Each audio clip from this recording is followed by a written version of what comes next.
parks. The Council District 5 was able to get the mayor to approve 18 park activations in the district. So we actually have park activation tonight at Capitol Park.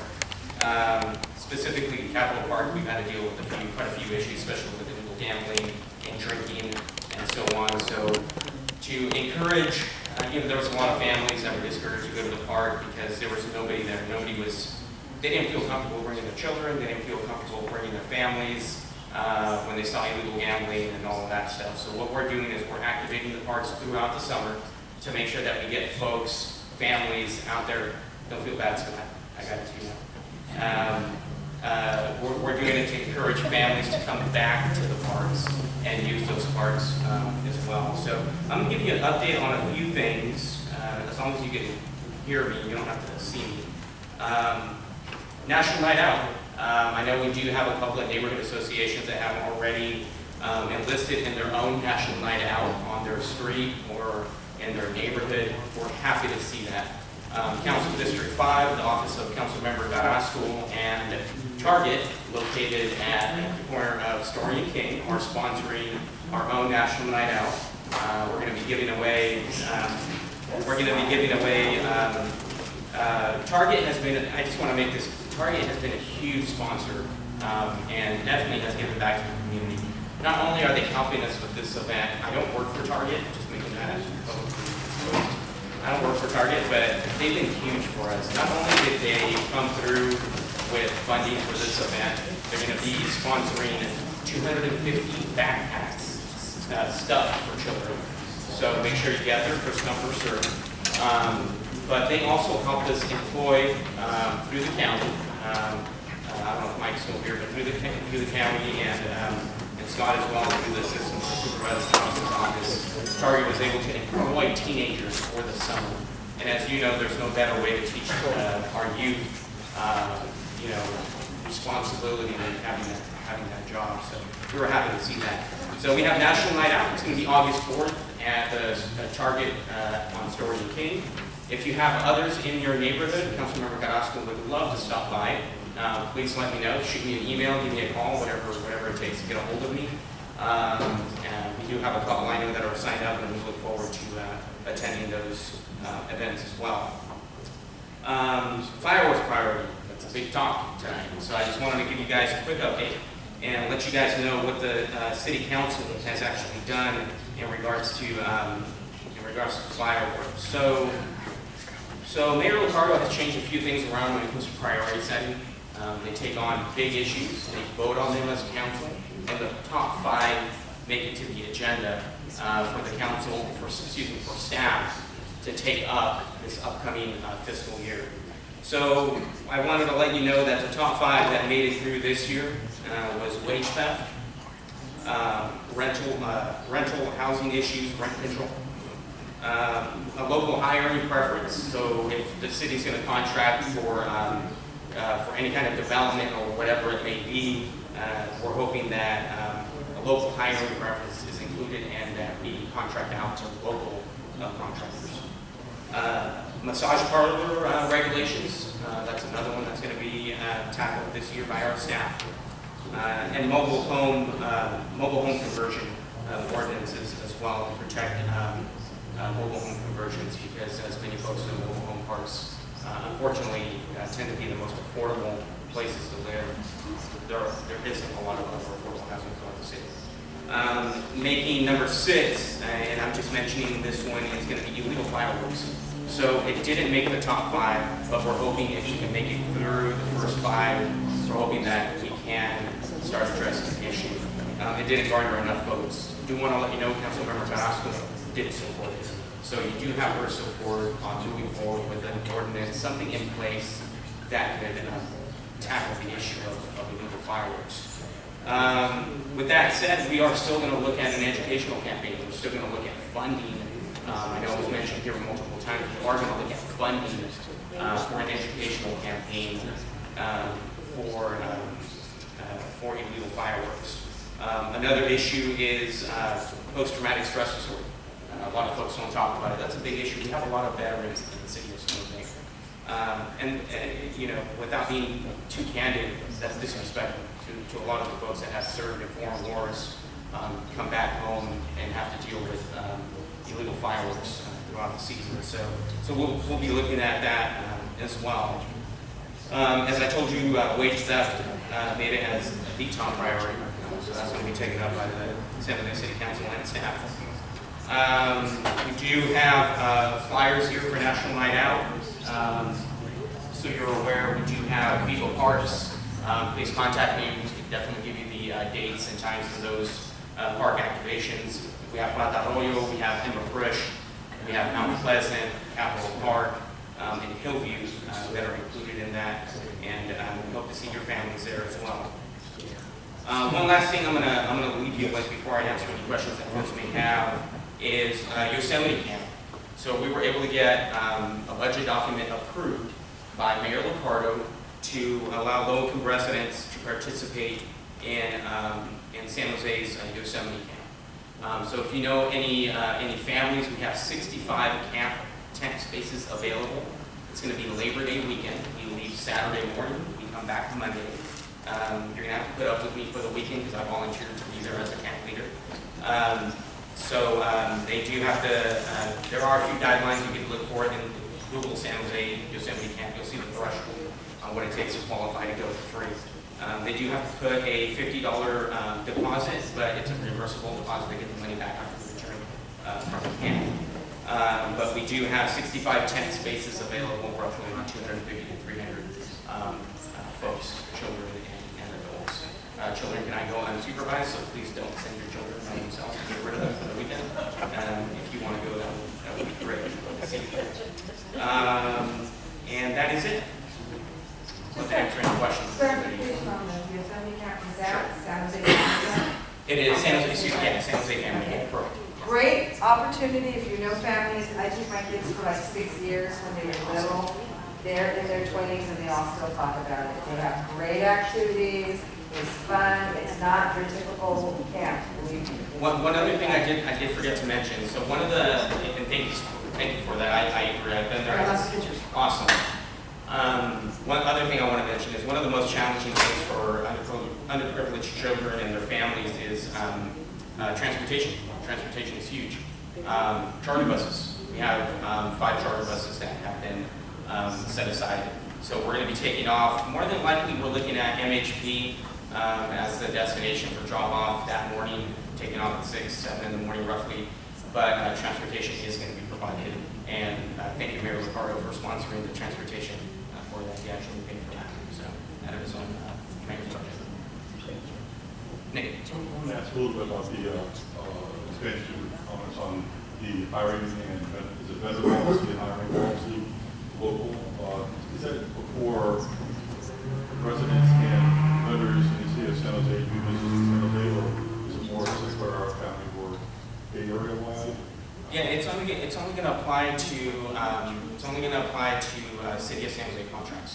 So any RFPs that go out by the City of San Jose, well, at least that's what we're looking at. It's a policy, obviously they're just discussing it, so anything can happen with it. But right now, that's what it probably is. Preference policy? It is local hiring preference. Yeah. For hiring, or for contractors that are selling things to the city? It is for hiring specifically only, so it wouldn't be services related now. Could it be? That probably could be entertained as part of the policy. City of San Jose only people, or would it go to Bay Area? City of San Jose only. Yes. I'm Scott Strickland. I'm Chief of Staff to Supervisor City Chavez. I was here in the city in May when we were talking about the plan for prevent illegal fireworks activity and respond to it. Fortunately, Captain Clara covered a great deal, as did your own leadership. Our plan has been to use a carrot and stick approach to recognize that we didn't get in this fireworks situation overnight. It's taken several years to get this bad, and so we're going to take several years to hopefully get back to where we don't have this impact. We're doing it with through many means. One is education. The county fire for the second year led this public information campaign, includes the commercials of the movie trailers and also radio spots and print press and a whole variety of advertising, publicizing both the dangers of illegal fireworks and also the professional, safe public displays. We encourage people to take advantage of that. Again, the county also, for this year, co-sponsored the downtown Rotary fireworks in for the first time, the Almaden Johnny Camus fireworks as well. And then we moved to enforcement, and which is really a challenge. There's two bits of good news. One is that the county sheriff for the second year in a row did an excellent job of keeping people out of off the hillsides. Sierra, Mount Hamilton, some of the roads going up to the Mount Hamilton range, because as you know, in a drought, the last thing we need is somebody up there shooting off fireworks. And so again, for the second year, they did a really good job of keeping people out on the 4th of July weekend. And then there was also, in May, we alluded to the sting operations that we couldn't really talk about. The sheriff collaborated with another police department, and before the 4th of July, I had a big bust, captured a cache of illegal fireworks, 150 pounds of them that were going to be sold in our community. So that's some good news. The other piece of enforcement that is still hanging out there is what happens when you see the fireworks, they go off, they're illegal, somebody's shooting them off, and how do you catch them? And that's getting more and more problematic. We were alerted by somebody in this room to some addresses and areas in the unincorporated county that historically had illegal fireworks activity, and so we passed that on to the sheriff, and the sheriff had some patrols in those areas, specifically watching those blocks. We're still determining what exactly that had. So we're checking that out.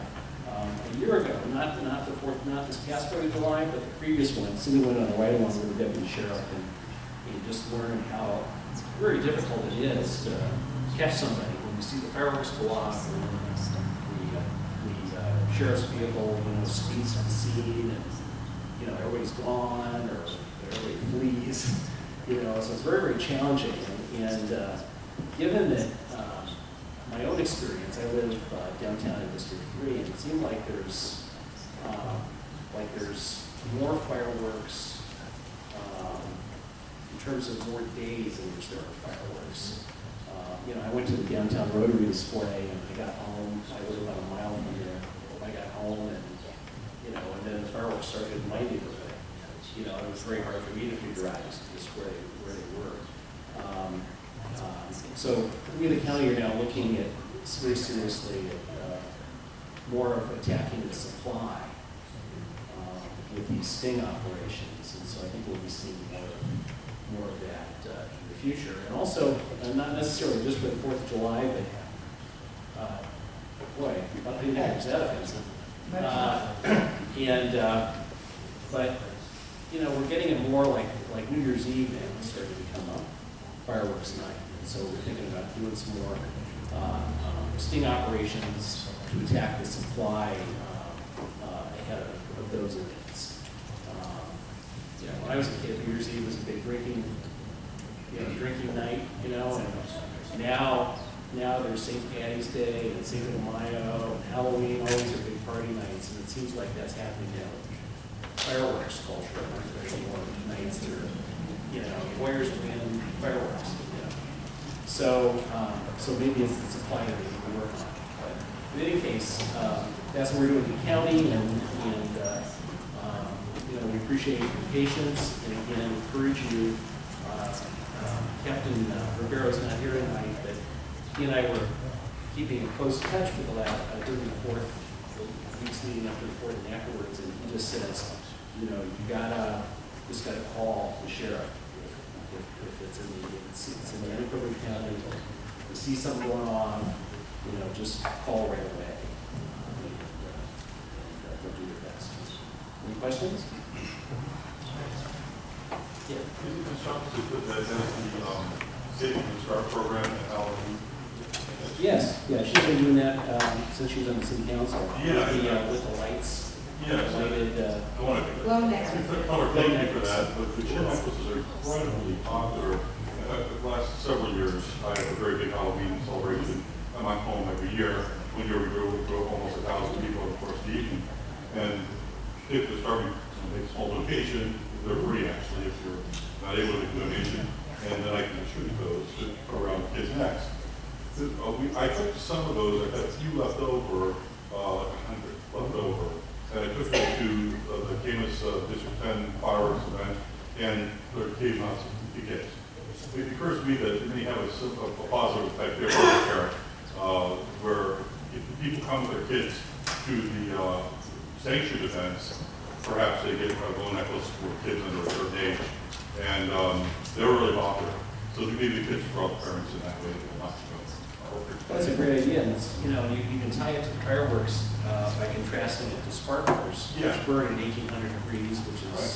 you know, 6 times the temperature that water boils, and 3 times the temperature that glass melts.